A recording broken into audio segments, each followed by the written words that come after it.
Bonjour à tous. Alors aujourd'hui, on est là pour vous parler du delta T et comment diagnostiquer et corriger un delta T dégradé pour optimiser vos consommations d'énergie.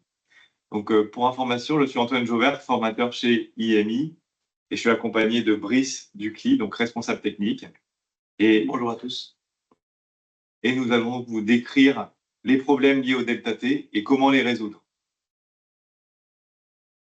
Alors, ce webinaire est le dernier épisode de notre série de webinaires 2024-2025 et vous pourrez retrouver les replays de tous nos webinaires sur notre site internet et également sur notre site sur YouTube, sur notre chaîne de diffusion. Alors, un petit rappel donc des thèmes que l'on a abordés cette année. Le premier, c'était l'expansion et la directive des équipements sous pression. On a ensuite abordé la maîtrise des boues en CVC, comment traiter les boues dans une installation hydraulique.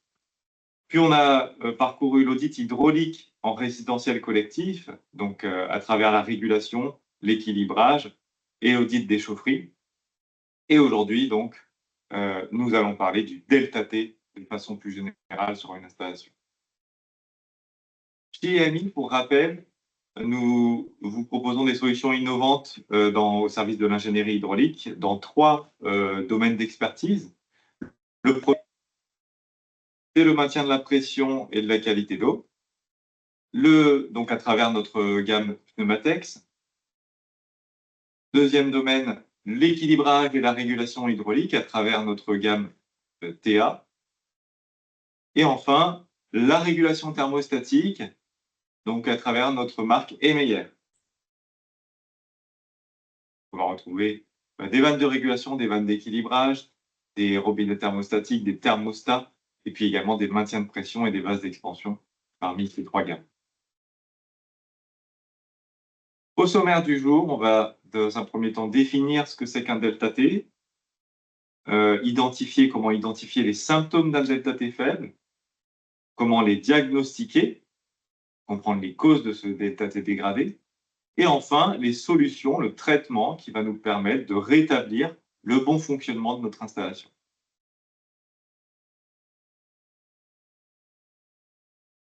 Alors, pour commencer, je laisse la parole, Brice.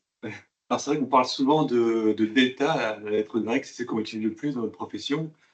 On parle souvent chez IMI de delta P, la pression différentielle. Dans tous nos précédents webinaires, dès qu'on parle d'équilibrage, de régulation, on parle de delta P. Et bien aujourd'hui, on va parler de delta T, qui caractérise une différence de température qu'on exprimera en Kelvin ou en Celsius. Donc on va vous montrer au cours de ce webinaire que le delta T est un indicateur clé de la performance hydraulique d'une installation CVC, et lorsqu'il est dégradé, ce delta T, les conséquences sont immédiates. Et entre autres, ça va se traduire par une surconsommation énergétique. Ça va taper sur les finances.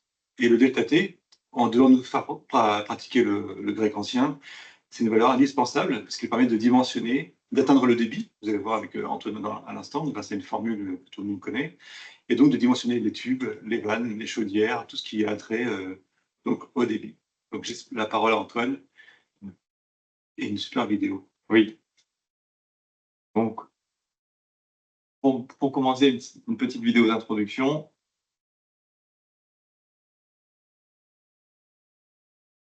Donc, pour introduire le delta T. Et notamment le syndrome du faible delta T. Donc, c'est un syndrome qu'on retrouve assez régulièrement sur les installations. Pourquoi on parle de faible delta T? Parce qu'au départ, on a prévu une température d'alimentation ici, par exemple, sur cette installation de 5 degrés, une température de retour de 14 degrés, donc le delta T de conception est de 9 degrés. La différence entre 14, le retour, et l'alimentation, 5. Si on travaille correctement sur notre installation, si elle fonctionne de manière optimale, eh ben, je respecte mon delta T de conception, j'ai bien un delta T de 9. Par contre, si j'ai une dégradation du fonctionnement, eh ben, je tombe par exemple à un delta T de 5 et j'ai une efficacité qui est réduite. Alors, avant de poursuivre, est-ce que vous savez, on va vous projeter un quiz, en chauffage, qu'est-ce qu'implique un surdébit sur un échangeur? Alors, je vais lancer le quiz.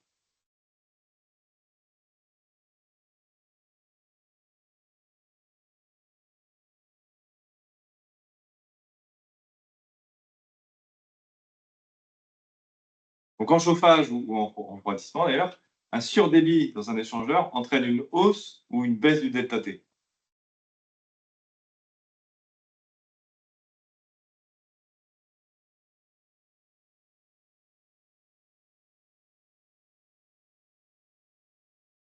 Une baisse du ΔT, en effet. Bravo. En effet, si on regarde plus en détail le ΔT sur un émetteur ou un échangeur, alors ici, simplement, j'ai un local à chauffer à 20 degrés. Et ce local, donc à cause de la température extérieure et des conditions climatiques, il a des déperditions thermiques à travers ses parois, ses menuiseries, la ventilation. On va avoir des déperditions thermiques, et donc sous forme d'une puissance P.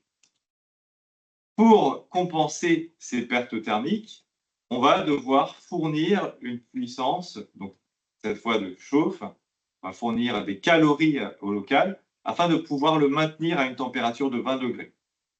Cette puissance en watts, par exemple, eh ben, on va la transmettre grâce à un émetteur de chaleur qui, alimenté avec une certaine température, 60 degrés dans cet exemple, va échanger avec le local et va revenir, va sortir du local avec une température plus basse. Et donc cet échange de température avec la pièce qu'elle a chauffée, c'est ce qu'on appelle le ΔT, et c'est la différence entre le départ et le retour de mon émetteur. Ici, dans cet exemple, 60 moins 40, j'ai un ΔT de 20 degrés. Pour retrouver la puissance que j'émets à travers mon émetteur, évidemment, il faut faire intervenir le débit. J'ai donc la relation suivante.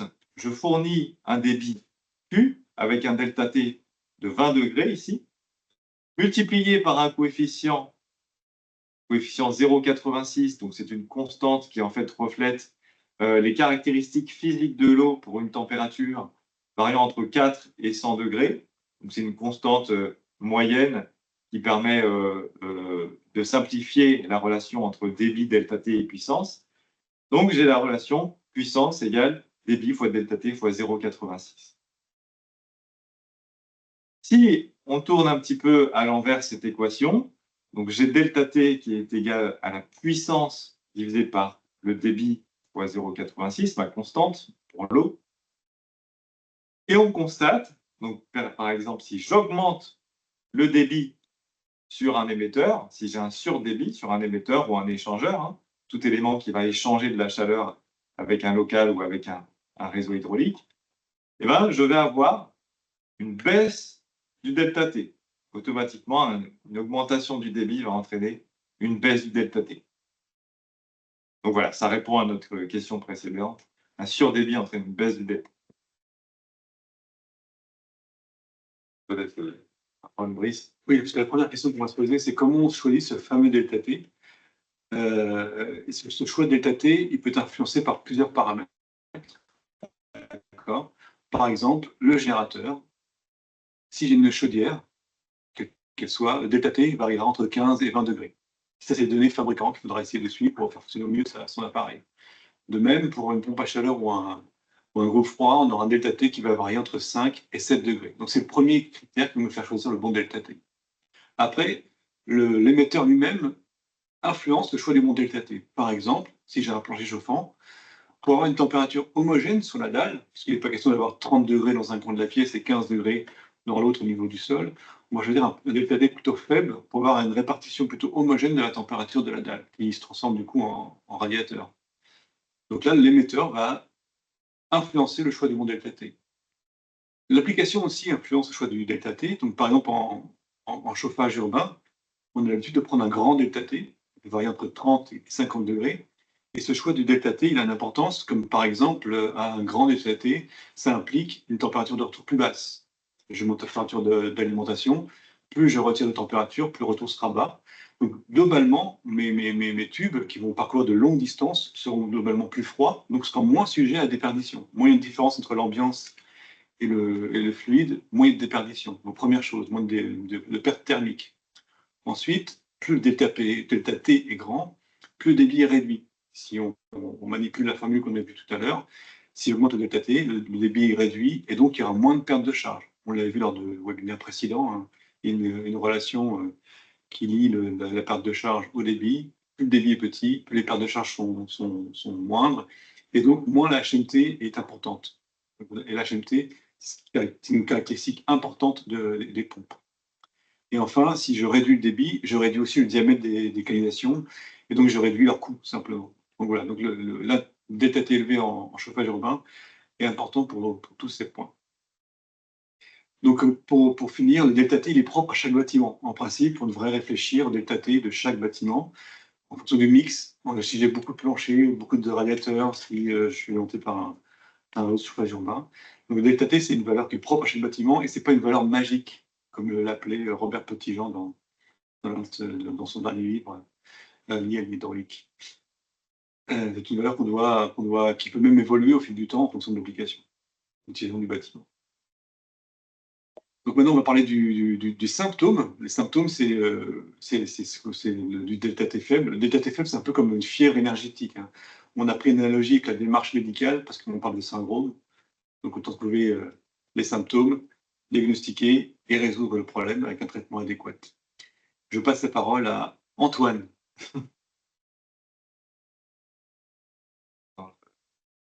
Ah, ok. Je vais voir quand même ce que c'est que le message. Quelqu'un m'y a répondu ou pas? Ah, c'est bon. Ok.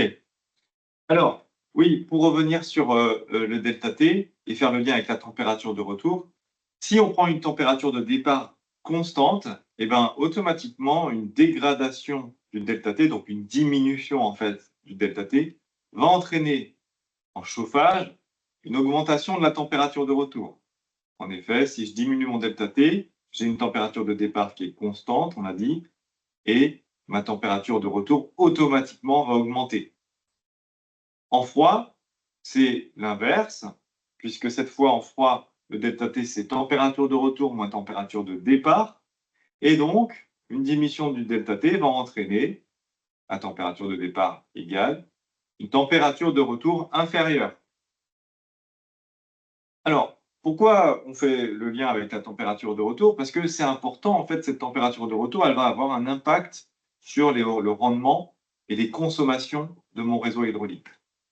Si je prends par exemple un réseau de chaleur, donc un réseau de chaleur qui va alimenter un bâtiment à travers, avec entre les deux, un échangeur qui va permettre de fournir la puissance du réseau de chaleur vers le bâtiment.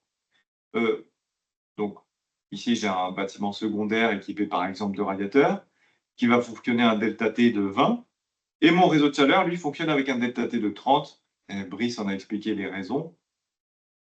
J'ai donc un régime ici 90-60, par exemple, et au secondaire, un régime 75 degrés 55, puisqu'on va baisser en général les températures de départ aujourd'hui pour les radiateurs qui fonctionnent à des plus basses températures que dans le passé, les radiateurs fonte, par exemple.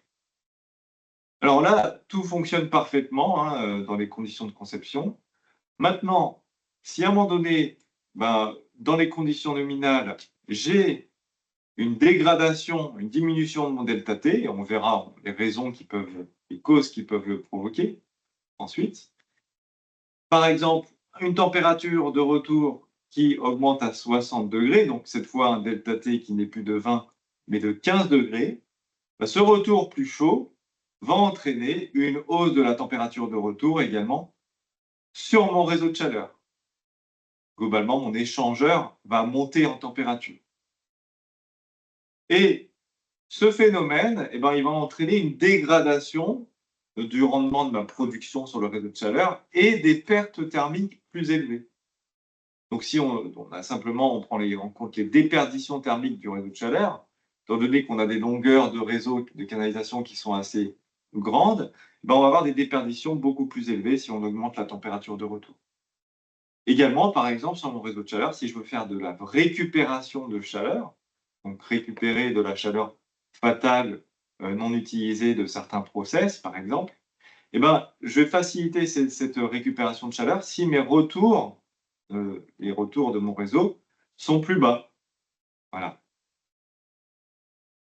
Et cette température de retour, elle peut être objectivée au contrat de fourniture d'énergie. Et donc, on peut avoir des bonus ou des pénalités en fonction de cette température de retour vers le réseau de chaleur. Un exemple ici de bonus et de primes et de pénalités, pardon, sur des réseaux de chaleur au Danemark. Donc, on voit sur le premier ici réseau, on a un bonus pour une température de retour inférieure à 44 degrés, donc de l'ordre de 49 centimes par mégawattheure par degré inférieur à 44. Donc 43, j'aurai 42 centimes. Et puis si j'ai 42 degrés en température de retour, eh ben je gagnerai le double en bonus. Et inversement, si ma température de retour est supérieure à la température prévue, ici 44 degrés toujours, eh ben j'ai des pénalités du même ordre. Et voilà un autre exemple ici pour un réseau de chaleur qui fonctionne à plus basse température. Donc si la température est inférieure à 30 degrés à température de retour, ici je vais gagner 1,34 € au mégawattheure par degré en dessous. Comment tu prononces le nom de la ville? Alors, je m'y risquerai pas. À Russe pour la deuxième. Ouais, c'est pas mal. Alors, si maintenant on prend le cas en froid, donc que ce soit sur un réseau de froid ou sur un bâtiment, eh ben, le COP de mon groupe froid va être dégradé en fonction du delta T. Alors, on peut parler de COP ou de EER en froid. En général, on parle de COP pour une pompe à chaleur et EER en froid. Hein, c'est la même chose. Et puis, le comportement d'une pompe à chaleur ou d'un groupe froid sont à peu près les mêmes en termes de COP et de delta T. Alors, ici, j'ai un groupe froid donc, avec une puissance de 703 kW. Le delta T de conception de ce groupe, il est de 5,5 degrés. Donc, si j'ai un départ à 7 degrés, je voudrais revenir à 12,5 degrés. Alors, pour rappel, le COP, en fait, il définit la performance de mon groupe froid, c'est-à-dire la puissance que je vais pouvoir fournir à mon installation à travers l'évaporateur, sur la puissance que je vais consommer avec le compresseur. Donc, si j'ai un COP, par exemple, de 4, ça veut dire que je fournis 4 fois plus de puissance thermique que je n'en utilise pour faire fonctionner mon compresseur, et donc mon groupe froid. Ici, vous voyez l'évolution du COP de mon groupe froid, donc de son rendement, par rapport à la température de retour, ici sur cet axe. Et vous voyez, donc pour le delta T optimal de conception, c'est-à-dire 12,5 de retour et 5,5 de delta T, eh ben, j'obtiens un COP de 5. Donc c'est le COP, le plus grand COP que je peux obtenir sur ce groupe froid. Si j'abaisse ma température de retour, que je diminue mon delta T, eh ben, on voit que le COP ici, par exemple, il diminue à 4,6 pour une température de retour de 11,9 et jusqu'à 4,2 pour une température de 10,6 degrés. Donc, en abaissant mon delta T, donc de 2 degrés, j'ai entraîné une chute du COP de 15%. Voilà. Donc ça, c'est très important. Garder le bon delta T, le delta T qu'on a choisi à la conception pour fonctionner de manière optimale sur le groupe froid. Sinon, je vais avoir une perte de rendement. Ça se reflète sur la tarification, par exemple, qu'un fournisseur d'énergie peut appliquer. Donc, je paie des pénalités à mon fournisseur d'énergie. Ici, vous avez un graphe donc, issu du guide vers le réseau de chaleur 2.0 pour optimiser la réalisation et la conduite d'un réseau de chaleur, réalisé par la FNCCR en partenariat avec l'ADEME. Et on peut voir qu'en fait, en fonction du delta T primaire sur mon échangeur, sur mon réseau de froid, je vais avoir une différence de tarification. Donc ici, pour un delta T de 7, je vais facturer 40 € du mégawattheure.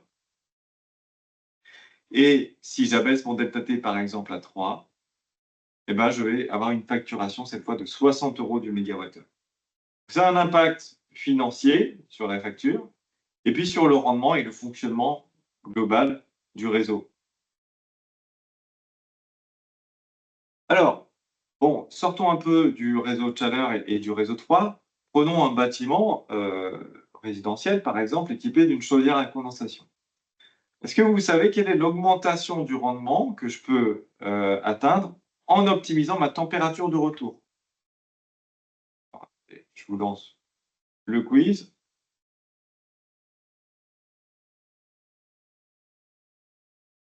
Hop, il va s'afficher sur votre écran.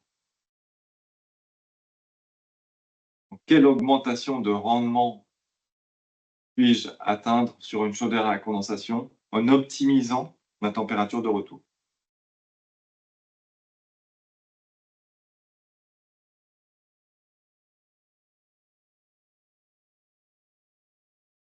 Eh bien, en effet, je peux obtenir jusqu'à 10% de rendement supplémentaire. Ils sont très forts. En réduisant ma température de retour. En effet, Brice va vous l'expliquer. Donc le symptôme, c'est ma chaudière ne condense pas. Qu'est-ce qui se passe? Prenons par exemple le paramètre standard, cette fameuse loi d'eau. On en a parlé dans un webinaire précédent, loi d'eau ou pompe de chauffe. Donc c'est une loi qui permet de baisser la température de départ en fonction de la température extérieure, parce qu'on sait que les déperditions sont grandement liées à la température extérieure. Donc là, dans mon exemple, je produis de l'eau à 80 degrés. Pardon, c'est trac. Quand la température extérieure est à moins 5 degrés, donc c'est un exemple parisien, voilà, il fait moins 5 degrés dehors, j'envoie de l'eau à 80 degrés. Et plus la température extérieure augmente, plus je baisse ma température de départ, sachant que le point auquel j'arrête mon installation est à 20 degrés. Quand il fait 20 degrés à l'extérieur, température de retour, température allée et température ambiante sont à 20 degrés. J'ai un delta T de 0. 0, ça se reflète d'ailleurs sur la courbe théorique de la température de retour. Je retrouve mon delta T de 20 de conception. 80, 60, c'est mon régime de température, et 20, c'est mon delta T. Et plus la température extérieure augmente, plus mon delta T de conception diminue, plus mon delta T diminue. Donc là, dans ce cas-là, on va préférer parler de température de retour, qui est plus significatif que le delta T, parce que le delta T, d'office, de base, il diminue, et ça, c'est plutôt normal. Il est normal qu'à 5 degrés, je lisse sur mes thermomètres un delta T d'environ 12 degrés, par exemple. Ça, c'est normal. Ce qui n'est pas normal, par exemple, c'est j'ai un problème d'équilibrage, on verra les causes d'un mauvais delta T. Mon delta T de ma température de retour est dégradée. Je ne retrouve plus mon delta T de 20, mais je retrouve un delta T de 13, par exemple. Et bien sûr, ce delta T, lui aussi, va diminuer jusqu'à atteindre le fameux point de stop, d'arrêt de l'installation, le fameux 20 degrés extérieur. Et dans ces cas-là, on pourrait se dire, bon, c'est pas grave, ma courbe passe en jaune, c'est pas très grave. Mais là où c'est grave, c'est que cette chaudière est à condensation. D'accord? Et la chaudière à condensation, pour que l'unité dans les fumées condense, il faut atteindre cette température de rosée. Il faut que la température de retour soit inférieure à la température de rosée. Et ce qu'on constate, si ma température de retour est dégradée, ce qui est le cas ici, c'est que je vais commencer à condenser à 4 degrés extérieurs. Donc entre 4 degrés extérieurs et 20 degrés extérieurs, ma chaudière va condenser. Et quand la chaudière condense, ça signifie que son rendement est optimal. Donc, si mon température de retour est dégradée à cause d'un surdébit, voilà, je condense à 4 degrés. Si j'avais conservé ma courbe théorique, si j'avais bien fait l'équilibrage, je ne vous dévoile pas tout, mais c'est une des principales causes, j'aurais commencé à partir de 0 degré. Donc, on pourrait se dire, effectivement, je perds 4 degrés de condensation extérieure, c'est pas très grave. Mais en fait, si. Je vous montre ici, on a transposé ici les données météorologiques de la ville de Paris. Donc, ce graphe, il veut dire quoi? Il veut dire que, par exemple, à 6 degrés extérieurs, je passe 10 jours de l'année de la saison de chauffe à 6 degrés extérieurs. C'est ce que veut dire ce graphe. Donc, si je ne condense pas entre 0 et 4 degrés, ça veut dire que je perds en cumulé environ un mois de la saison de chauffe. Pendant un mois de saison de chauffe, je ne condense pas. Sachant que pendant ce mois, j'aurais pu améliorer mon rendement de 10%. Voilà, donc c'est une forte répercussion. Hein. Un mois de la saison de chauffe, c'est gigantesque. Donc ça, c'est directement de l'argent qu'on perd. Hein. On va consommer plus de gaz ces mois-là à cause d'un problème de delta T, à cause d'un problème de température de retour principalement. Donc on a fait le tour des principaux symptômes. Maintenant, on va continuer dans une démarche médicale. Antoine va commencer à nous parler des diagnostics, des causes. Pourquoi le delta T se dégrade ainsi. À toi. Alors, en effet, parmi les causes de dégradation du delta T, on peut retrouver le sous-dimensionnement des émetteurs. Donc, en effet, un émetteur qui est sous-dimensionné va voir sa surface d'échange réduite et donc entraîner une diminution du delta T. Ici, j'avais ici, par exemple, un local à refroidir à 24 degrés. C'est la température que je souhaiterais maintenir. Et on a des apports thermiques. Cette fois, on est en refroidissement. J'ai des apports thermiques dus au soleil, par exemple, de 10 kW. Alors, donc je dois fournir 10 kW à mon local pour compenser ces apports thermiques. Mon delta T de conception, il est ici de 6 degrés. Donc, je fournis une température à 6 degrés d'alimentation et je reviens à 12. Donc, mon delta T est de 6 degrés. Si j'ai sous-dimensionné mon émetteur, pour une raison ou une autre, j'ai un émetteur dont la puissance nominale est de 8 kW maintenant. Eh bien, on va avoir un impact direct sur le delta T. On va plus être capable d'échanger la même température avec le local. Et je vais revenir, plutôt qu'à 12 degrés, à 10,8 degrés. Donc, mon delta T est de 4,8 degrés. Alors, ce phénomène, il est dû à l'évolution de la puissance par rapport au débit dans un émetteur. Donc, vous voyez ici, j'ai l'évolution de la puissance de 0 à 120% par rapport au débit qui évolue ici de 0 à 140%. C'est la caractéristique de puissance d'un échangeur. Alors, selon les conditions de fonctionnement, les régimes de température, on l'a déjà expliqué dans un webinaire sur la régulation, on va avoir une pente de notre caractéristique qui sera différente. Ici, penchons-nous sur la courbe en rouge. Ça, c'est la courbe que j'avais prévue en conception, si j'avais fourni le bon émetteur. Donc, à 100% de débit sur cet émetteur, sur la courbe en rouge, j'aurais fourni 100% de puissance. Maintenant, si j'ai sous-dimensionné mon émetteur, à 100% de débit, il ne fournira plus que 80% de puissance. Mon émetteur est sous-dimensionné. Au débit de conception, la puissance de mon émetteur est dégradée. Si je voulais retrouver mes 100% de puissance donc sur cette courbe, il faudrait que je mette en surdébit mon émetteur et je devrais fournir un surdébit très important pour retrouver les 100% de puissance. On sort même de la courbe si on la prolonge. Ici, avec 140% de débit, par exemple, je n'arrive toujours pas à mes 100% de puissance prévus sur la courbe rouge. Donc, fournir un surdébit, alors ça se ferait soit en rééquilibrant mon réseau, ou alors en augmentant le débit complet du réseau. Mais dans tous les cas, ça va impacter le reste de l'installation. Donc ça, c'est à proscrire. Si on regarde maintenant l'impact de ce sous-dimensionnement sur le delta T, vous voyez la courbe en rouge de nouveau. Si je fournis 100% de débit avec mon émetteur de conception, j'aurai un delta T ici de 6. Mais sur ma courbe dégradée, mon émetteur dégradé en jaune, eh ben, on voit que mon delta T n'est plus que de 4,8 degrés. C'est l'exemple qu'on a montré juste là. Voilà.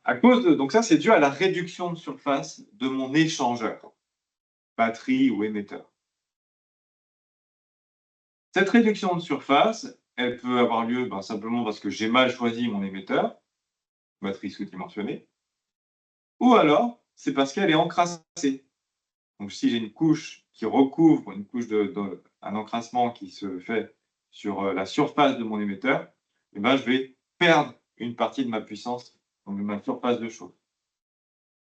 Donc ça, c'est une première cause d'un delta T dégradé. On va en voir une deuxième, qui est le déséquilibre. Donc, pourquoi l'équilibrage est important pour maintenir un bon delta T sur l'installation? Ici, j'ai un réseau que j'alimente à 60 degrés, avec des radiateurs qui sont bien réglés, bien équilibrés, et on leur fournit le débit de conception. Ils reviennent donc bien à 40 degrés. Maintenant, j'ai un troisième émetteur ici, qui a mal été réglé en débit, et qui est donc en surdébit. Ce surdébit, on l'a vu juste avant, va causer une baisse du delta T. Et donc une une température de retour plus élevée. Ici, 50 degrés, par exemple. Ce qui fait que ma température de retour générale sur mon réseau va être dégradée, donc par exemple à 43 degrés, si je mélange ces trois températures à proportion égale. Donc un déséquilibre hydraulique peut entraîner une hausse de la température de retour, car j'aurai une circulation trop rapide à travers un émetteur, et donc cet émetteur, cet échangeur, il ne va pas pouvoir échanger toute la température qu'on lui a fournie. Si je regarde maintenant du point de vue d'un émetteur qui serait, lui, en sous-débit, donc un émetteur qui serait défavorisé au bout du réseau, on sait qu'il reçoit moins de pression, et s'il est mal, le réseau est mal équilibré, j'ai donc un sous-débit sur cet émetteur qui peut entraîner un inconfort et des plaintes. Donc, disons par exemple que cet émetteur, j'aurais dû l'alimenter avec 100 litres/heure, un débit de 100 litres/heure, et qu'à la place, il reçoit 80 litres/heure. Si je veux rétablir mon débit de conception, mes 100 litres/heure, et supprimer les plaintes, je vais devoir fournir 25% de débit en plus. Alors, ça se fera soit en rééquilibrant complètement le réseau, ou alors, le premier réflexe, c'est simplement d'augmenter en fait la hauteur manométrique que je vais fournir à mon réseau. Donc, si je veux rétablir mes 100 litres/heure, la perte de charge de mon réseau va augmenter, on l'a dit précédemment dans des webinaires sur l'équilibrage, la perte de charge d'un réseau augmente au carré du débit. Donc, si j'augmente de 25% mon débit, ça veut dire que j'augmente de 25% au carré, donc 56% la perte de charge de mon réseau. Donc, ma pompe va devoir fournir 56% de HMT en plus. Donc, soit, là, je vais devoir rehausser la vitesse de ma pompe, mais si ce n'est pas suffisant, je vais devoir changer le modèle de pompe. Et ce changement, cette augmentation, va conduire à un surdébit dans les circuits qui étaient correctement réglés, eux, au départ. Okay, et donc, à un ΔT réduit sur l'ensemble de l'installation. Donc voilà pourquoi un déséquilibre, un mauvais équilibrage peut entraîner une dégradation du ΔT. Maintenant, quels sont les traitements que l'on peut utiliser pour résoudre ces problèmes de ΔT? En continuant la démarche médicale, on va chercher les médicaments pour résoudre le problème, pour guérir un syndrome de faible ΔT. Le premier, on a vu, il faut agir dès la conception, éviter les retours chauds, les bypasses hydrauliques. Et pour ça, on a en place chez l'IMI une cellule, un service qu'on propose qui s'appelle High Performance, c'est-à-dire sur la base de vos données, de vos plans, de vos schémas, on traite ça avec un bureau d'études intégré à l'IMI et on vous propose des solutions d'optimisation, on vous place les vannes au bon endroit, on vous propose les réglages, etc. Premier traitement, bien que concevoir l'installation. Deuxième traitement possible, c'est suivre ces températures pour surveiller la dégradation si elle se produit. Pour ça, on a des solutions à travers des vannes connectables, comme la TA Smart, par exemple. On en parle souvent dans nos webinaires, la TA Smart qui permet de communiquer en Bluetooth à l'aide d'un smartphone, comme vous le voyez sur l'image, ou en bus, mode bus, BACnet, à condition d'avoir connecté la vanne sur cette structure. Donc, on surveille les données. Ça, c'est aussi qu'un slider, un TA slider, donc notre actionneur modulant qui peut être aussi connecté au mode bus ou au BACnet. Autre solution, l'équilibrage. Donc, Antoine vient d'en parler. Équilibrer l'installation, donc ça assure d'avoir les bons débits et donc d'échanger correctement entre les émetteurs et la production. Et pour équilibrer, il y a différentes solutions. La première, c'est de mettre en place les bonnes vannes au bon endroit, comme par exemple les PIBCV, les vannes indépendantes de la pression. Donc, on vous propose chez IMI la TA Nano. Donc là, vous la voyez connectée à son actionneur modulant. Ou alors des vannes de la pression pour les radiateurs, comme l'Eclipse, que vous retrouvez ici avec son petit chapeau orange. Deuxième solution, en rénovation, vous avez une installation qui est existante et qui a besoin d'un rééquilibrage. Et là, vous pouvez, à l'aide d'un télescope, appliquer une méthode qui est intégrée à l'appareil, qui s'appelle TA Diagnostic, et bien sûr sur lequel on peut vous former. Donc, c'est l'occasion de parler du centre de formation dans lequel nous sommes actuellement, qui est piloté par Antoine, pour lequel nous avons une certification. Donc, vous pouvez obtenir des financements pour participer à nos formations parce qu'on est certifié Calliope. Autre solution, donc là, c'est à mettre en œuvre en continu l'installation, c'est la maintenance. Une installation bien maintenue, c'est une installation qui permet d'échanger correctement. Donc, par exemple, on l'a vu, entretenir l'état des échangeurs, entretenir les filtres sur des ventiloconvecteurs pour ne pas nuire à l'efficacité, et surtout veiller à la bonne qualité de l'eau. Donc là aussi, on a des solutions chez IMI à vous proposer, comme vous voyez en photo, le célèbre Separo Cyclone Max. Vous avez une chose à rajouter? Non, non, pas du tout. Ok, n'hésite pas. Un petit quiz. Je te laisse agir, Antoine. Oui, alors on va décrire ensuite des solutions un petit peu plus spécifiques, mais avant de poursuivre, donc je vous laisse répondre à ce quiz. Donc, pour augmenter le delta-T de notre installation et donc améliorer son efficacité, il est préférable de concevoir une installation à débit constant ou à débit variable.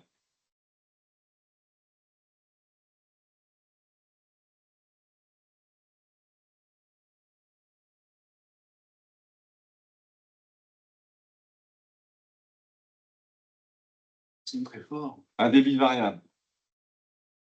En effet.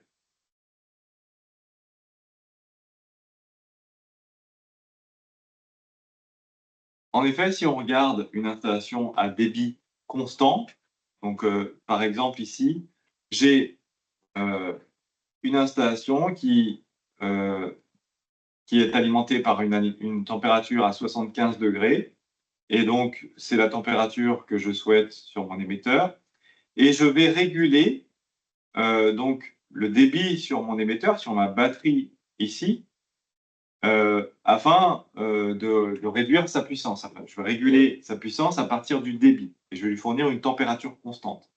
Ça veut dire que j'ai une vanne 3 voies ici qui est positionnée en décharge. Donc, lorsque mon besoin va réduire sur mon émetteur, je vais décharger une partie du débit vers mon échangeur, vers mon interface hydraulique en amont.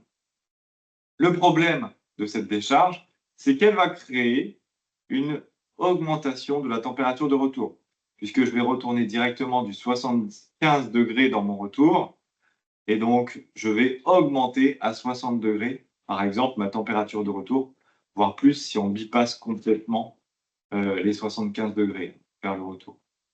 Donc, globalement, une installation à débit constant, ou en tout cas avec des points de recyclage qui vont retourner la température d'alimentation vers le retour, vont dégrader l'efficacité de mon installation. Et donc, on évitera de fonctionner à débit constant, on évitera au maximum les 23 voies en décharge et les bypass statiques.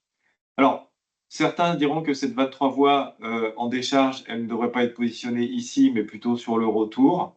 Alors, c'est vrai, puisque aujourd'hui, de plus en plus, on utilise des vannes mélangeuses que l'on met sur le retour et qui permettent donc de décharger le débit. Et ce schéma reste valable. On préférera donc une installation à débit variable pour augmenter le delta-T. En termes de régulation, quelle est la régulation qu'on peut réaliser sur le débit variable et quel est son impact sur le delta-T? Brice va vous en dire un peu plus. Oui, une autre manière d'améliorer les températures de retour, ou le delta-T, c'est de faire attention à la petite vanne qu'on met sur les unités terminales, qui est une petite vanne qui ne coûte pas très cher, mais qui a une grosse incidence sur l'efficacité globale de l'installation. Là, j'ai deux modes de régulation. Le mode dont vient parler Antoine, ici, 23 voies, on établit des débits constants, en tout cas au niveau du primaire de cet émetteur. Et cette voie, la 23 voies, est sur le retour. Exactement. Donc là, on va essayer de suivre ce qui se passe au niveau de la température de retour. Donc j'ai ce petit schéma. Nous sommes en froid. Mon régime de température est 6 degrés au départ, 12 degrés au retour pour les conditions nominales et 24 degrés d'ambiance. Donc là, je regarde ce qui se passe quand j'ai besoin de 100% de ma puissance, d'accord? Donc 100% de débit. La 23 voies est grande ouverte. Tout mon débit traverse mon émetteur. Et comme il est bien équilibré, grâce à des vannes d'équilibrage STAV, comme il est bien équilibré, il y a le bon débit, donc je rentre à 6 degrés et je ressors à 12 degrés. J'ai cédé mes 6 degrés de delta T, tout va bien. Et dans ce cas, je reviens vers ma production on est ici, je reviens à 12 degrés. Et à charge partielle, ma vanne 3 voies va peu à peu se fermer jusqu'au point où j'ai besoin de 0 puissance, hein, j'ai pas besoin de puissance du tout. Ma vanne est totalement fermée, je bypasse complètement mon émetteur, je rentre à 6 ici et je reviens à 6. Donc là, c'est critique parce que du coup, ma température, mon delta T est nul. Voilà, là, c'est le delta T le pire qu'on puisse avoir. Delta T nul. Je reviens à mon gros froid avec une température trop froide avec tous les problèmes qu'on a vus précédemment. Donc là, c'est peut-être un mode de régulation qu'il faut, mais qui existe de moins en moins. C'est les fameuses petites vannes 3 voies ou vannes 4 voies avec le bypass intégré. Maintenant, on fonctionne plutôt avec des vannes 2 voies. Et en vanne 2 voies, on a deux possibilités. Soit je mets une vanne 2 voies avec un actionneur tout ou rien, souvent électrothermique, ou une vanne 2 voies avec un moteur modulant. Donc maintenant, ce qui se passe avec un actionneur tout ou rien, on-off. Donc je retrouve cette courbe, température de départ, température de retour, pardon, ici, et le débit souhaité. Quand je mets 100% du débit, c'est comme dans l'exemple précédent, ma vanne de voie est grande ouverte, je rentre à 6 degrés dans mon émetteur, comme il est bien équilibré, grâce à des vannes statiques STAD, ou alors j'ai fait attention, j'ai préféré mettre des vannes indépendantes de la pression, comme le TA nano. Dans ce cas, je supprime la vanne CAD et ma vanne ici combine la limitation de débit et la régulation. Dans ces cas-là, j'ai le bon débit, donc je rentre à 6 dans mon émetteur et je ressors à 12. Voilà, j'ai cédé mes 6 degrés qui étaient prévus au départ. Tout va bien, je suis là, température de retour, 12 degrés. Et à charge partielle, donc comme c'est des vannes tout ou rien, ce qui va se passer, c'est qu'à 50% de débit désiré, 50% de puissance à fournir, j'ai la moitié des vannes fermées, la moitié des vannes ouvertes. Donc sur les vannes fermées, il n'y a pas de sujet, l'eau ne circule plus. Et sur les vannes ouvertes, on se retrouve avec le même schéma. Pour les vannes ouvertes, je rentre à 6, je sors à 12, ce qui fait que globalement, toute mon eau qui revient à l'installation, la température de retour est à 12 degrés environ. Et le environ, il va varier de quoi? De la qualité de l'équilibrage. Si l'équilibrage est plutôt bon, je vais rester sur la courbe rouge, il y aura peu d'interactions. Si l'équilibrage est un peu moins bien réussi, il y aura la courbe bleue ici, il y aura un phénomène de vase communicant, les vannes qui vont se fermer vont donner un surdébit aux émetteurs qui restent ouverts. On retrouve le phénomène de surdébit qui dégrade le delta T, la température de retour. Pour ça que dans le cas où l'équilibrage n'est pas très bon, ma température de retour minimale sera de 10 degrés. Voilà. Donc là, on est mieux que tout à l'heure en débit constant. On obtient ces courbes-là. Et le Graal, l'idéal, c'est d'avoir une vanne de voie avec un moteur modulant 0,10 volts qui nous permettra d'obtenir 15% de rendement supplémentaire sur nos groupes froids. Donc là, ce qui se passe, c'est qu'à 100%, comme les autres cas, comme mon installation est bien dimensionnée, bien équilibrée, où j'ai mis les bonnes vannes, comme la TA nano, j'obtiens le bon débit, je rentre à 6 degrés, je sors à 12 degrés. J'ai bien mon delta T de 6 degrés, tout va bien. Et comme ma vanne se ferme, quand j'ai moins besoin de puissance, imaginez qu'elle se ferme presque totalement, parce que j'ai besoin de très peu de puissance. Le débit est tellement faible, je rentre à 6 dans l'émetteur et je mets tellement de temps à parcourir mon émetteur que je ressors pratiquement à la température ambiante, c'est-à-dire 24 degrés, le fameux 24 degrés qui était ici. Et donc là, mon delta T, il est gigantesque, hein, de l'ordre de 18 degrés. Et donc, il est optimal. Donc, dans ces cas-là, j'ai aucun problème de delta T sur mon groupe froid. Et le COP, vous vous souvenez de la courbe d'Antoine tout à l'heure, mon COP sera optimal. Donc, tout ça pour montrer que une des solutions d'avoir un bon delta T, c'est de choisir les bonnes solutions au niveau de l'unité terminale, les bonnes vannes bien réglées avec un actionneur modulant. Et là, c'est fabuleux. Je laisse la parole à Antoine. Oui. Cette petite vanne. Donc, toujours sur le point de vue de la régulation, mais cette fois, j'ai une installation, donc par exemple avec une chaudière en amont ou un échangeur, peu importe le mode de production, qui va fournir du 90 degrés ici à une bouteille de découplage, d'accord?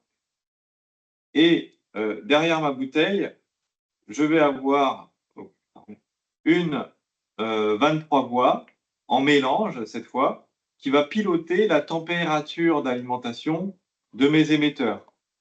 Ok, donc cette fois, on va abaisser la température à l'aide d'une 23 voies en mélange sur une bouteille avec une bouteille de découplage en amont. Alors, le problème de ce type de circuit, c'est que souvent, en fait, on est en débit constant de ce côté-là. Et si le besoin de puissance varie au secondaire, eh ben, j'ai un risque de surdébit au niveau de ma bouteille de découplage et d'avoir des retours du 90 degrés qui retournent sur le primaire de ma bouteille de découplage. Pour éviter ce problème, on peut passer en débit variable et donc simplement on va alors en débit variable sur la bouteille. Alors il va falloir remplacer cette vanne d'équilibrage par une vanne de régulation et cette vanne de régulation, elle va fonctionner en injection sur la bouteille. Donc c'est plus la vanne 3 voies qui va injecter de la température du retour plus bas dans mon émetteur, mais c'est avec ma vanne de régulation que je vais abaisser le débit primaire et donc automatiquement on va récupérer du retour plus froid pour mélanger et obtenir une température de départ secondaire plus faible. Donc ça revient finalement à ouvrir ma vanne 3 voies complètement, cette vanne 3 voies, à la déconnecter de ma régulation et je vais connecter cette fois une vanne de voie en amont de la bouteille de découplage. C'est elle qui va injecter en fait plus ou moins de température vers mon réseau secondaire. Voilà, donc j'ai passé mon primaire en débit variable pour pouvoir optimiser le delta T. Une autre solution de régulation, mais cette fois un peu plus autonome et qui va se faire au niveau des émetteurs. Donc ici on a des émetteurs avec donc des vannes de voie, équipées de vannes de voie. Je fournis 75 degrés, 55 degrés au retour. Okay, donc là, je souhaite 55 degrés au maximum sur le retour de mon installation. Et pour ça, on peut utiliser des moteurs qui intègrent directement des sondes de température.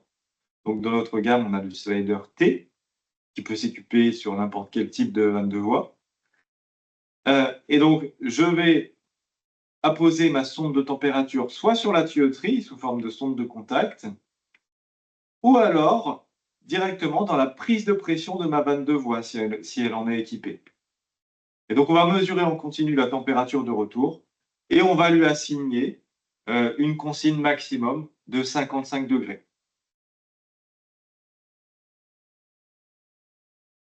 Donc, voilà à quoi ça ressemble ici, avec la sonde de température qui va s'insérer dans la prise de pression.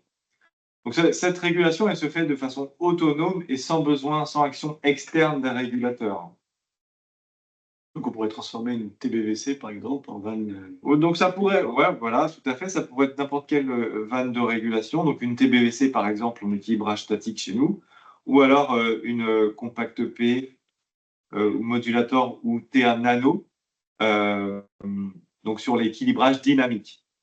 Une vanne de confrère. Une vanne de confrère également qui aurait le bon raccordement de moteur, mais qui est un raccordement assez générique. Un deuxième exemple de régulation, de limitation autonome du delta T. Alors, précédemment, c'était sur la température de retour, puisque, je le rappelle, sur un réseau de chauffage, on peut avoir le delta T qui varie, puisque ma température de départ peut varier par rapport à une courbe de chauffe. Donc ici, on va plutôt travailler sur la température de retour que sur un delta T, sur une installation de chauffage. Par contre, si je prends une installation de froid, on va plutôt s'intéresser au delta T, car souvent la température de départ sera à peu près constante.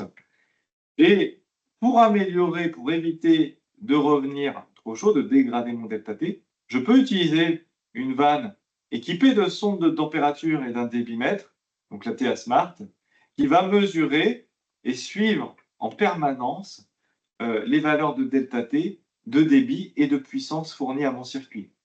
Et je vais pouvoir mettre une consigne sur le delta T au secondaire de mon échangeur. Consigne ici delta T 6 degrés. Alors on peut, alors, soit on le fait avec une TA Smart qui est directement intégrée de tous ces éléments, ou on peut aussi, comme précédemment décrit, utiliser une modulator avec un slider 2T cette fois. Il aura 2 sondes de température, donc une qu'on va positionner sur l'aller, une sur le retour. Pour vous décrire le fonctionnement de cette limitation autonome du delta T, je reprends la courbe caractéristique d'un émetteur. Ici, vous avez la puissance qui évolue en fonction du débit. Cette puissance, elle n'évolue pas de façon linéaire par rapport au débit. On l'a décrit. J'ai une température de conception, ici, je reviens sur mon cas en froid, de 6-12 degrés.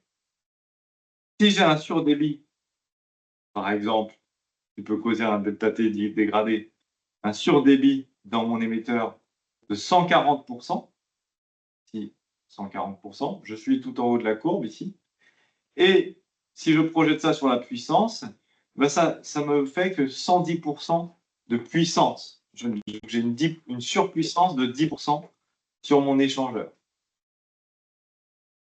Donc ben, déjà, on voit qu'un débit très important ne va pas augmenter énormément la puissance que je vais fournir. Donc ça sert souvent à rien de suralimenter en débit les émetteurs. La conséquence sur le delta T, et ben maintenant, si je regarde cette courbe à 140% de débit, et ben je retombe sur mon delta T de 4,8 degrés au lieu de 6. Okay. Pour rétablir le delta T de conception, donc c'est-à-dire 6 degrés, ici, il faut que je rétablisse mon débit nominal de 100% dans cet exemple.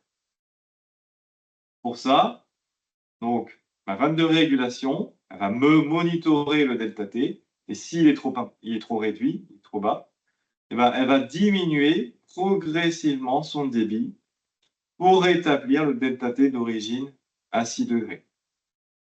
Alors, en fonction de là où je vais me trouver à la fin pour obtenir mon bon delta T, imaginons que je souhaite un delta T de 7, et donc que je vais devoir réduire de plus en plus mon débit pour atteindre ce delta T, je peux avoir un effet indésirable qui est une baisse de puissance sur l'émetteur.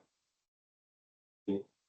Donc si on ne veut pas abaisser de trop la puissance, eh ben, on va pouvoir indiquer un débit minimum, donc par exemple 60%, ici à 60% de débit, je ne passerai jamais en dessous de 80% de puissance avec ma régulation autonome.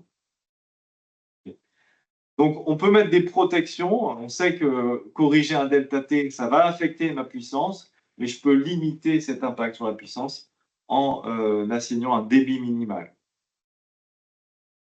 Donc, voilà comment va s'opérer cette régulation autonome. Évidemment, c'est une solution qui est palliative. Les premières solutions, on les a vues, c'est bien concevoir l'installation, ne pas surdimensionner les pompes, ne pas sous-dimensionner mes émetteurs, avoir le bon débit, donc un bon équilibrage, et une régulation également qui soit stable et précise. Donc ça, c'est une solution qui vient en supplément des premières solutions qu'on a présentées. Alors, pour information, il existe des fiches certificats d'économie d'énergie, donc des opérations qui permettent de réduire la température de retour vers le réseau de chaleur avec une subvention.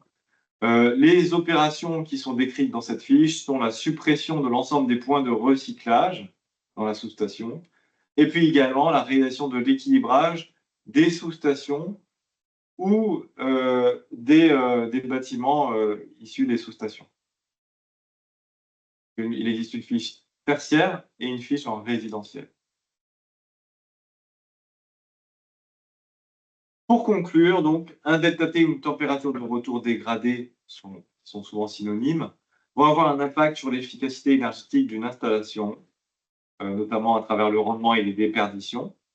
Les causes possibles de cette dégradation sont le sous-dimensionnement des émetteurs, surdimensionnement des pompes, un mauvais équilibrage, des points de recyclage en trop grand nombre ou une régulation imprécise. Donc, pour rétablir le fonctionnement de l'installation, on pourra la rééquilibrer ou alors la convertir en équilibrage dynamique, par exemple. Donc, ajouter des régulateurs de pression différentielle. Ou ajouter des vannes directement qui vont remplacer les vannes statiques par des vannes dynamiques. Faire évoluer la régulation, donc si passer en débit variable et puis idéalement en débit modulant. On va faire varier le débit de 0 à 100%. Et enfin, si ces solutions ne sont pas suffisantes, ben on pourra utiliser des solutions de limitation autonome du delta T, qui vont venir en fait corriger en quelque sorte le fonctionnement dégradé de l'installation. Donc l'ATA Smart par exemple, ou le slider T ou 2T sur des vannes existantes. Enfin, il faudra prévenir l'encrassement du réseau en mettant en place des systèmes de séparation des bouts et de filtration pour éviter l'encrassement de nos émetteurs et donc un abaissement du delta T.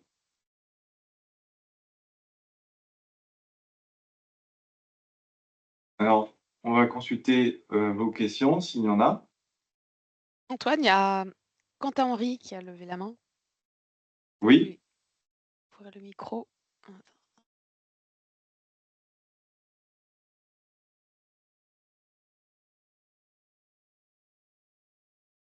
Oui, bonjour, Quentin Henry, donc je Bonjour. travaille à la région Normandie, et notamment pour le suivi des lycées. Je vous remercie pour cette présentation. Moi, j'ai une question, puisqu'on a beaucoup, nous, d'établissements raccordés justement à des réseaux de chaleur.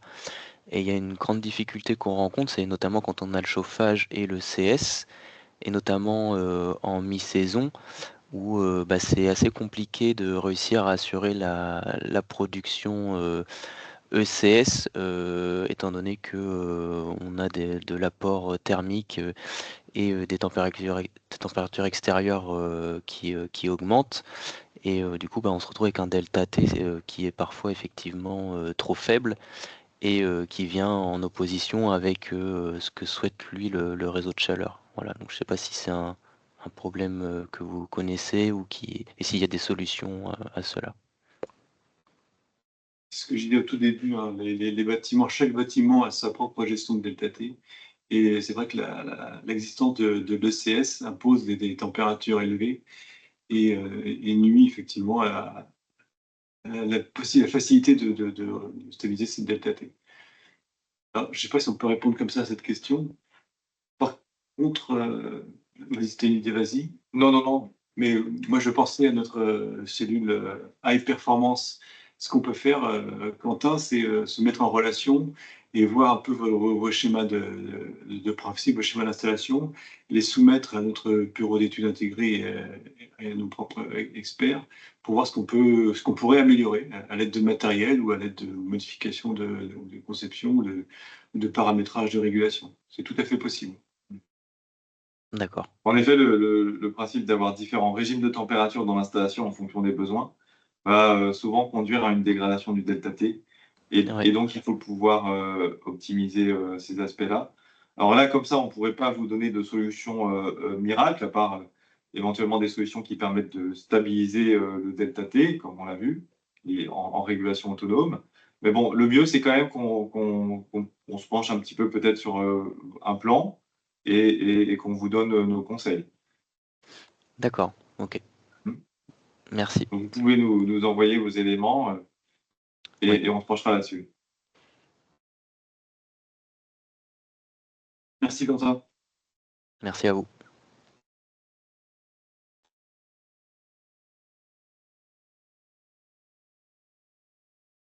Il est juste l'heure. Eh ben, il est l'heure, donc on va conclure ce webinaire.